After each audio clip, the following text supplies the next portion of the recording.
বিশ্ব রাজনীতিতে যেন কাটছে না অস্থিরতা। যুদ্ধক্ষেত্রে সংঘাত থেমে গেলেও কূটনৈতিক টানাপোড়েন এখনো জারি। যুক্তরাষ্ট্রের মধ্যস্থতায় ইউক্রেন রাশিয়া সংঘাত নিরসনের উদ্যোগ নেওয়া হলেও মেলেনি সমাধান।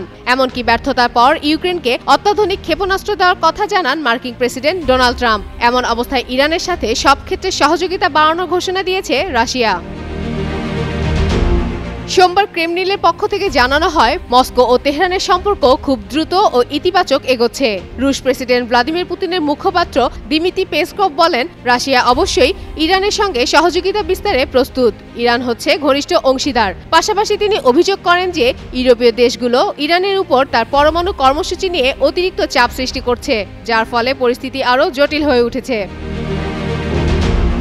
এরই মধ্যে ইরানের জাতীয় নিরাপত্তা পরিষদের সচিব আলী লারিজানির সঙ্গে তেহরানের বৈঠকের কথা রয়েছে পুতিনের এক বিশেষ দূতের। কয়েকদিন আগেই লারিজানি মস্কো সফরে গিয়ে পুতিনের সঙ্গে সাক্ষাৎ করেন এবং ইরানের সর্বোচ্চ নেতা আয়াতুল্লাহ আলী খামেনির বার্তা পৌঁছে দেন।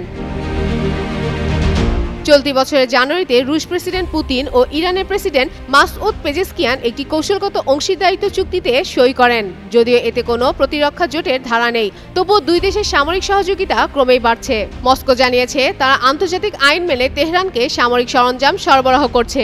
অন্যদিকে ইউক্রেন যুদ্ধে রাশিয়াকে ইরান ড্রোন সরবরাহ করেছে, যা পশ্চিমা দেশগুলো কড়া সমালোচনার মুখে পড়েছে। এদিকে রাশিয়ার রাষ্ট্রীয় পরমাণু শক্তি প্রতিষ্ঠান রোসাটম গত মাসে ইরানের সঙ্গে $25 বিলিয়ন একটি চুক্তি করেছে, যার আওতায় দেশটিতে 4টি নতুন পারমাণবিক বিদ্যুৎ কেন্দ্র নির্মাণ করা হবে। কারণ বর্তমানে বিদ্যুৎ সংকটে ভুগছে ইরান।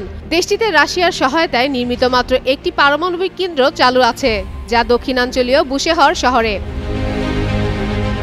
বিশ্লেষকরা বলছেন, এই নতুন রুশ ইরান ঘনিষ্ঠতা শুধু জ্বালানি সহযোগিতাই নয়, বরং এক নতুন ভূ রাজনৈতিক সমীকরণের ইঙ্গিত দিচ্ছে, যার প্রভাব পড়তে পারে পুরো মধ্যপ্রাচ্য ও ইউরোপ জুড়ে।